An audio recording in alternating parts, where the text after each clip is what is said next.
The frozen dawn broke over Presque Isle Air Force Base, Maine, on January 23, 1953, painting the snowbanks in shades of copper and steel. Captain Jack Brennan stood on the frozen tarmac, his breath forming crystalline clouds in the -20-degree air, watching the ground crews swarm over his F-86 Sabre like ants preparing for war. The jet's polished aluminum skin caught the early light, its shark-like nose pointing toward the Canadian border 40 miles north, and beyond that, the vast Arctic wilderness that separated America from the Soviet Union. Brennan stomped his boots against the concrete, trying to force circulation into feet that had gone numb during the pre-flight briefing. Inside the ready room, Colonel Matheson had been blunt, his words clipping through the cigarette smoke like machine gun bursts. "Gentlemen, somewhere over the Atlantic right now, 12 B-47 Stratojets are flying west. They took off from Westover Air Base, Massachusetts 4 hours ago. Their mission is simple: penetrate American airspace undetected, simulate nuclear strikes on New York, Boston, and Washington, D.C., then escape before we can touch them." The room had erupted in dismissive laughter. These were fighter pilots, men who'd cut their teeth over the Yalu River in Korea, who'd gone gun-to-gun with Soviet-trained MiG-15s and lived to tell about it. The idea that a formation of lumbering bombers, even ones as advanced as the B-47, could slip past the most sophisticated air defense network ever constructed seemed absurd. "Save your jokes for the bar, Captain Miller," Matheson had snapped, silencing the room. "Strategic Air Command isn't running this exercise for entertainment. Last month, a single B-47 penetrated our entire East Coast defense network and destroyed Philadelphia before anyone got within 50 miles of it. The Joint Chiefs are apoplectic. The President wants answers. And gentlemen," he'd paused, letting the weight settle on their shoulders, "if these bombers were real, if they were Soviet too, 16 Badgers carrying actual nuclear weapons instead of cameras and transponders, 12 million Americans would be dead before breakfast." Now, standing beside his aircraft with the Arctic wind slicing through his flight suit, Brennan felt the laughter die in his throat. The numbers were staggering. 12 bombers. 12 potential targets. And defending against them, 16 F-86 Sabres scattered across 3 bases in Maine, New Hampshire, and upstate New York, backed by a network of radar stations that, on paper, could detect a formation of bombers 300 miles out. On paper. Lieutenant Danny Kovacs appeared at Brennan's elbow, his young face tight with cold and anticipation. At 23, Kovacs was the youngest pilot in the squadron, fresh from training at Nellis, still carrying that dangerous combination of skill and invincibility that got men killed. "Captain, Tower just confirmed. Ground control intercept is tracking a large formation, bearing 270, range 400 miles.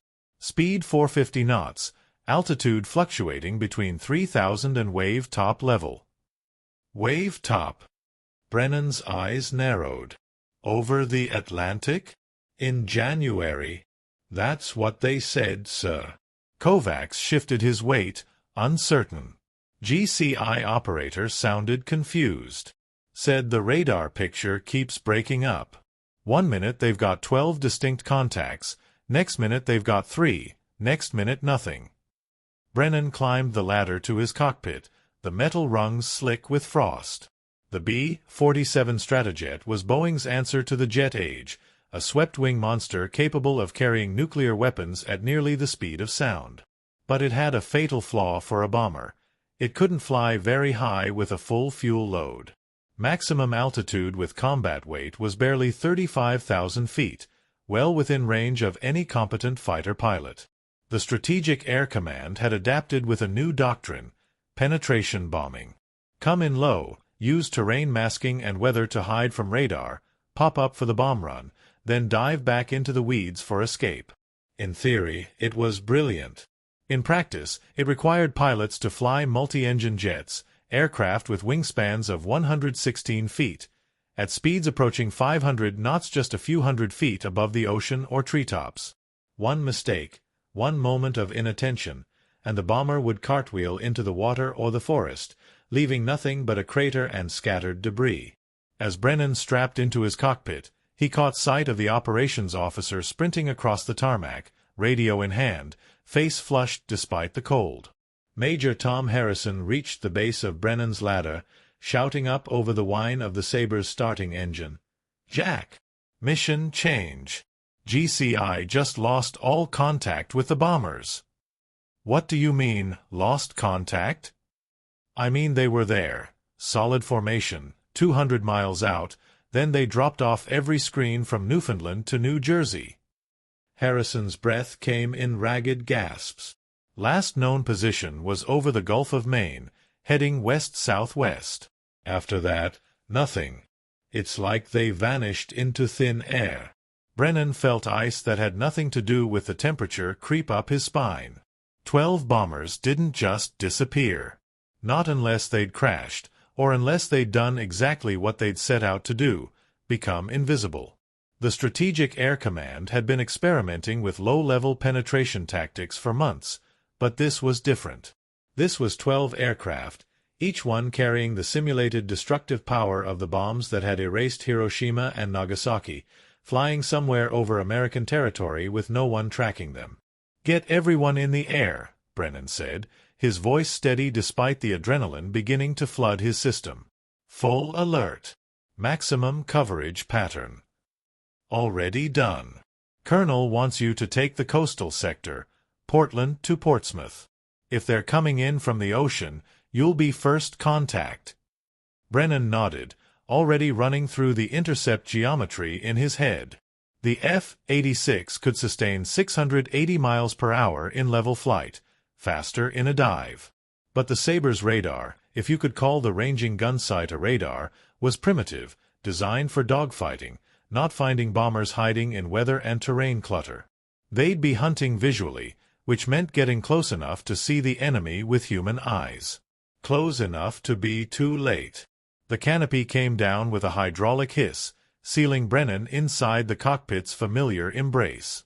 Through the armored glass, he watched Kovacs's Sabre taxi toward the runway, followed by 2 more, Captains Rodriguez and Chen, both Korean War veterans with MiG kills painted beneath their canopies. Good men. Reliable. But were they good enough to find 12 invisible bombers? The tower's voice crackled in his headset. "Sword flight, you are cleared for immediate takeoff. Winds 290 at 15, gusting to 25. Visibility unlimited. Time is 0647 local.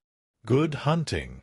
Brennan pushed the throttle forward, feeling the J-47 turbojet wind up to its characteristic Banshee scream. The Sabre accelerated down the runway, tail rising, the frozen landscape beginning to blur. At 140 knots, he pulled back on the stick and the fighter leaped into the air, climbing steeply into a sky that stretched in every direction, empty, blue, and utterly without answers. Somewhere below that sky, 12 bombers were flying toward the most populated corridor in America. And somewhere in that same sky, 16 fighters were beginning the hunt. The game had begun. At 8,000 feet, the world transformed into a landscape of contradictions. Above, the sky burned brilliant blue, so clear and cold it seemed possible to see all the way to space. Below, a solid deck of straightest clouds stretched from horizon to horizon like a gray wool blanket pulled tight across New England, hiding everything beneath its featureless surface. Brennan leveled his Sabre, trimming the aircraft for cruise, his eyes scanning the instruments with practiced efficiency. Fuel, 1,200 pounds remaining of the original 1,200 gallons, plenty for an hour of patrol. Ammunition, 1,800 rounds of .50 caliber spread across 6 M3 Browning machine guns in the nose. Engine temperature nominal. Hydraulics green. Everything perfect except for the one thing that mattered. He had absolutely no idea where the enemy was. Sword lead, this is granite control. The ground control intercept operator's voice carried an edge of frustration that Brennan recognized immediately. The sound of a man staring at equipment that wasn't doing what it was supposed to do. "We're getting intermittent returns approximately 70 miles southwest of your position, bearing 225, but they're not holding. Contacts appear for maybe 2 sweeps, then disappear for 5 minutes, then pop back up somewhere else. It doesn't make sense. Granite, Sword Lead, what altitude are these contacts when you see them? A pause. Then, varying lead. When we catch them, they're anywhere from 200 feet to 3,000.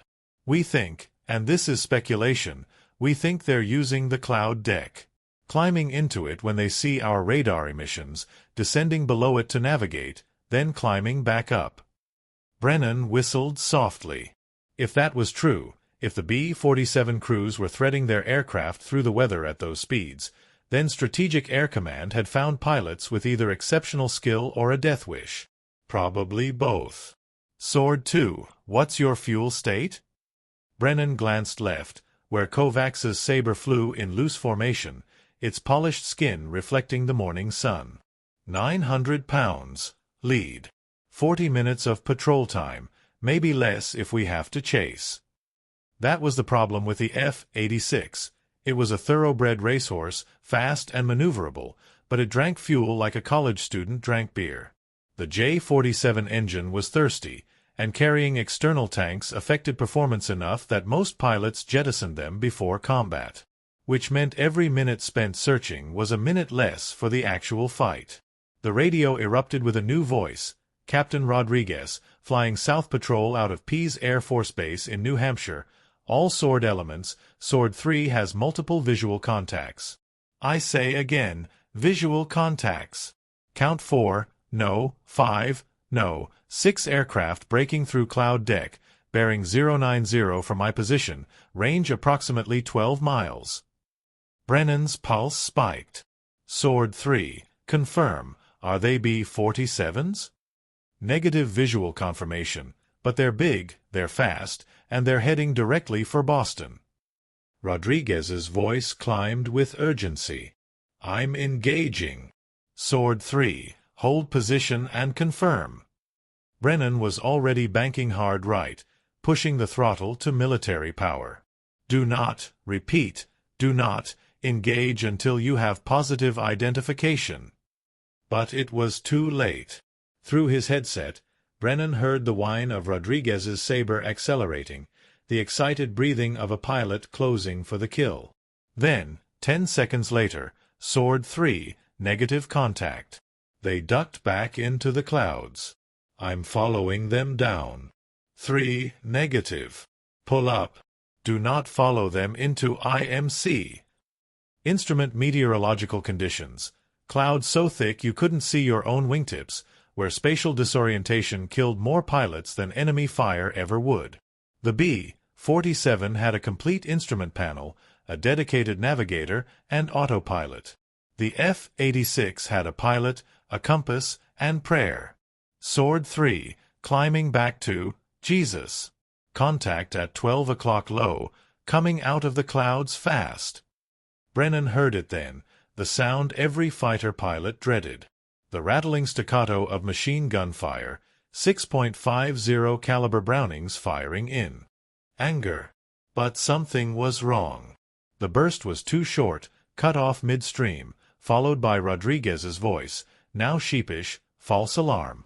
They were seagulls. Flock of about 50. I thought, damn it, I thought they were aircraft. Sword 3, return to patrol altitude. Conserve your ammunition. Brennan kept his voice level, but inside, his mind was racing. Rodriguez was a good pilot, steady under fire, not prone to panic. If he was seeing things in the clouds, if the stress was getting to him this early in the mission, it meant the bombers were winning the psychological battle before the physical one had even begun. Sword Lead, Granite Control. We've got reports coming in from civilian observers. Multiple sightings of low-flying jets over coastal Maine. Descriptions match B-47 profile. Last report was from Kennebunkport, aircraft heading southwest at high speed, altitude estimated under 1,000 feet. Brennan checked his navigation. Kennebunkport was 30 miles south of Portland, which meant if the bombers were following the coast, they were heading directly into the most densely populated region of New England. From Kennebunkport to Boston was less than an hour at B-47 cruise speed.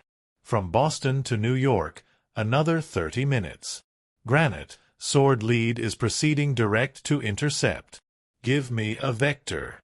Sword Lead, Vector 185, maximum speed. Be advised, we're scrambling additional flights from Westover and Otis. You'll have company in approximately 20 minutes. 20 minutes. In 20 minutes, the bombers could be over Boston, their simulated weapons away, the city destroyed on paper, the mission complete. The entire exercise would be over before the fighters even made visual contact. Kovacs's voice cut through the tactical frequency. Lead, I've got something. 10 o'clock low, maybe 10 miles out. Contrails, 4 distinct trails, all parallel, all heading southwest. Brennan snapped his head left, scanning the sky where Kovacs indicated. There, barely visible against the gray cloud deck, 4 white lines drawn across the sky like chalk on a blackboard. Contrails formed when hot engine exhaust met cold air, and the B-47 6-jet engines pumped out exhaust by the ton. I see them, too. Descending to investigate. The Sabre's nose dropped, and Brennan felt the familiar pressure of acceleration pushing him back into his seat. The altimeter unwound rapidly. 7,000, 6,000, 5,000. The contrails grew closer, more distinct. But something was wrong. As he descended through 4,000 feet, Brennan realized the trails were dissipating, fading into nothing. Lead, they're gone. Where the hell did they go? Brennan leveled at 3,000 feet, right at the top of the cloud deck, and suddenly understood. The contrails hadn't disappeared. The aircraft creating them had descended into the clouds, into warmer air where condensation wouldn't form. It was a deliberate tactic, a way to advertise your presence and then vanish, drawing the fighters down to the worst possible fighting environment. Granite, Sword Lead, we've lost visual. Bombers are using the cloud deck for concealment. Request updated vectors. Sword Lead, negative radar contact at this time. You're on your own. On your own. 3 words that summed up the fighter pilot's existence: alone in a cockpit, alone in the sky, alone with your decisions and their consequences. Brennan checked his fuel. 700 pounds. Maybe 30 minutes of flying time left. Around him, scattered across 200 miles of New England sky, 15 other F-86s were burning fuel just as fast, searching just as desperately, finding nothing but clouds and empty air. And somewhere below those clouds, invisible to radar and human eyes, 12 B-47 Stratojets were threading their way toward the heart of American civilization, carrying the simulated power to end the world.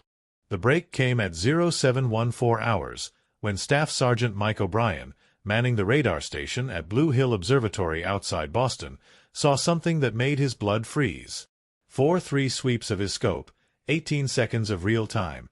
A formation of contacts appeared from nowhere, painted bright and clear on his screen, heading directly for downtown Boston at 480 knots and 800 feet altitude. Then they vanished again. But 18 seconds was enough. O'Brien grabbed his radio headset with trembling hands and began transmitting, all flights, Blue Hill has multiple contacts, bearing 290 from station, range 22 miles, speed 480 knots, altitude 800 feet, heading direct Boston metropolitan area. This is not a drill.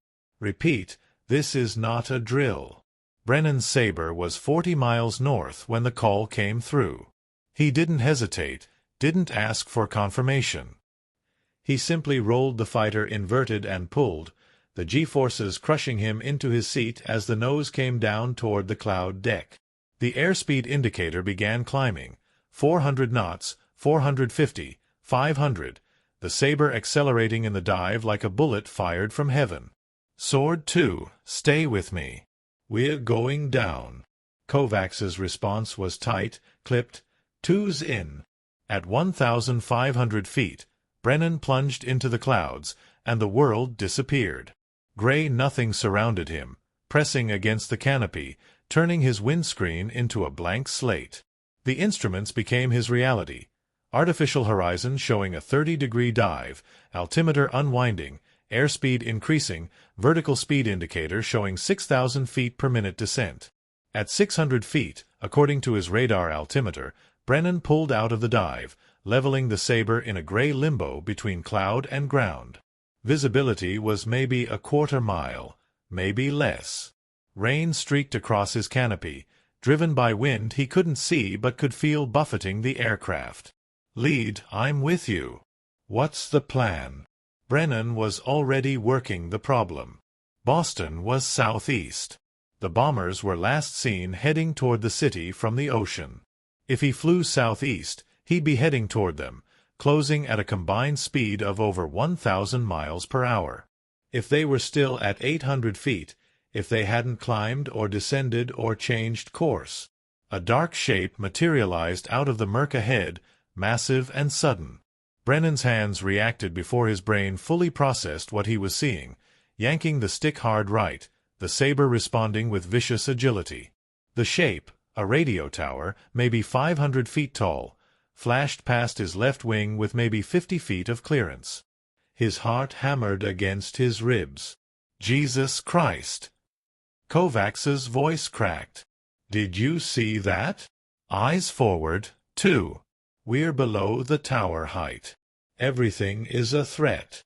This was insanity. They were flying at 500 knots, over 800 feet per second, in visibility so poor they couldn't see obstacles until collision was almost inevitable. The B-47 pilots were doing the same thing, except they had navigators, radar, and terrain-following equipment. Brennan had a compass and his instincts. The radio erupted again. Captain Chen's voice from the South Patrol: "All flights, Sword 4 has visual contact. Multiple B-47s, count 8 aircraft in formation, heading direct for Boston Harbor." "I'm engaging." "Sword 4, what's your position?" Brennan was already turning south, the Sabre banking hard, the horizon tilting crazily in his windscreen. Approximately 10 miles east of Boston city center, altitude 500 feet, pursuing contacts heading west at high speed. Wait, they're splitting up. Formation breaking. For aircraft turning north, for continuing west. It was a classic bomber tactic, the formation split, forcing the defenders to make impossible choices. Chase the northern group and the southern group gets through. Chase the southern group and the northern group strikes unchallenged. With only 16 fighters and 12 bombers, the math didn't work in the defenders' favor. All Sword flights, this is Sword lead. 4 and 5, take the western group. All other flights, converge on the northern group. They're heading for the city center.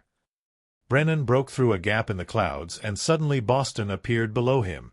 The harbor, the city, the buildings rising like geometric mountains from the landscape.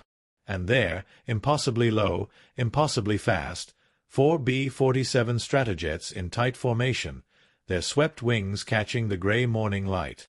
They were beautiful and terrifying.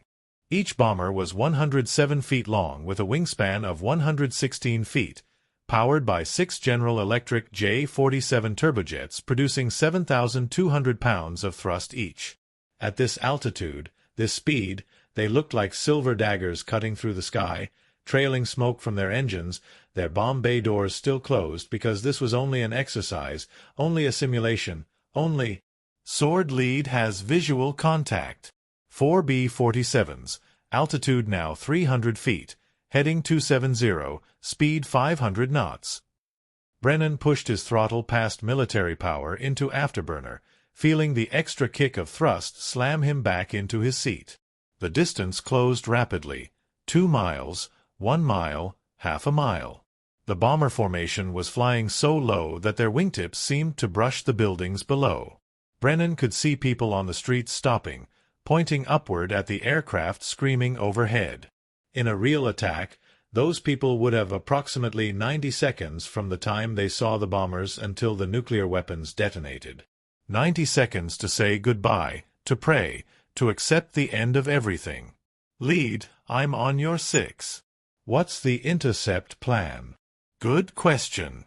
The F-86 had 6.50 caliber machine guns. The B-47 had nothing. No defensive armament, no tail guns, nothing except speed and the skill of its pilots. In a real engagement, Brennan could shred these bombers in seconds. But this wasn't real. The rules of engagement for the exercise required him to close to within 1,000 feet, maintain position for 30 seconds while his gun camera recorded the kill, then break off. Simple, except for one problem. The bombers weren't playing along.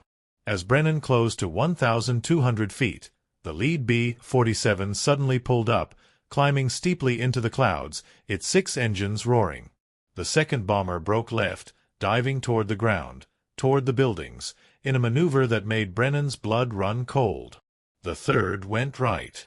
The fourth continued straight ahead. They're scattering. Sword 2, take the one going right. I've got the leader. Brennan pulled back on the stick, following the lead bomber into the clouds, the gray murk swallowing both aircraft instantly.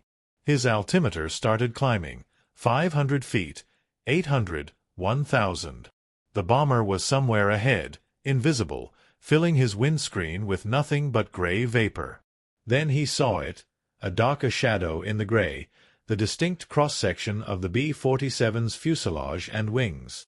Range, 800 feet. Closing. His gun camera was recording, the footage that would determine if this was a successful intercept or a failure. The bomber pilot knew Brennan was there. The B-47 suddenly rolled, not gently but violently, throwing the massive aircraft onto its side in a maneuver that should have been impossible for something so large. Brennan tried to follow, but the bomber was already diving back toward the ground, pulling GS that Brennan knew were redlining the B-47's structural limits. Lead, you've got 30 seconds recorded. That's a kill. Break off. But Brennan couldn't break off. The bomber was heading directly for downtown Boston, descending through 300 feet, then 200, then. At 50 feet above the Charles River, the B-47 leveled out, its silver belly reflecting off the water's surface, its wingtips passing over sailboats and barges with maybe 10 feet of clearance.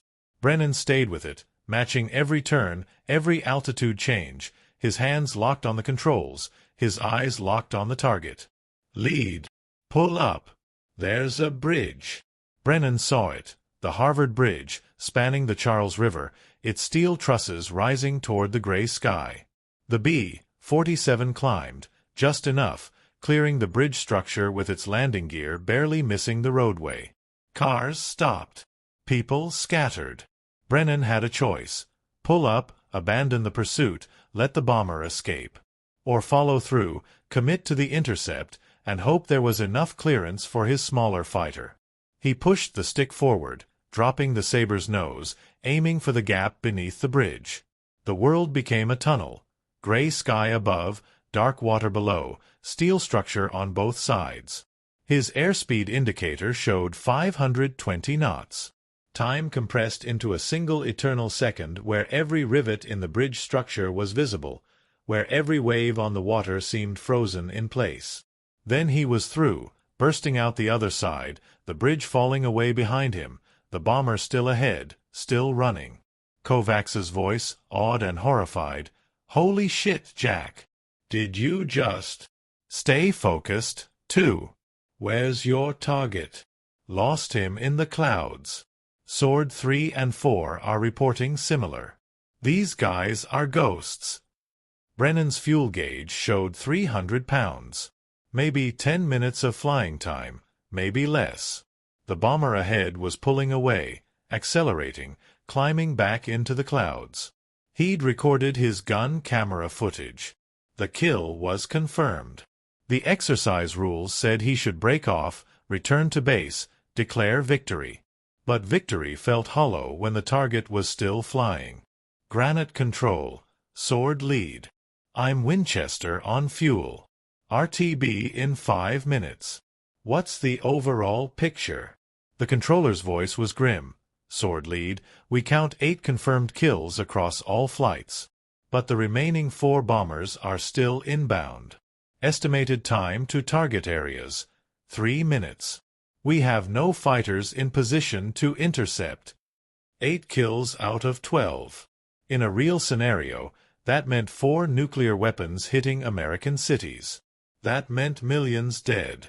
Brennan watched the bomber disappear into the clouds ahead, its engines fading to nothing, and felt the weight of failure settle over him like the gray New England sky.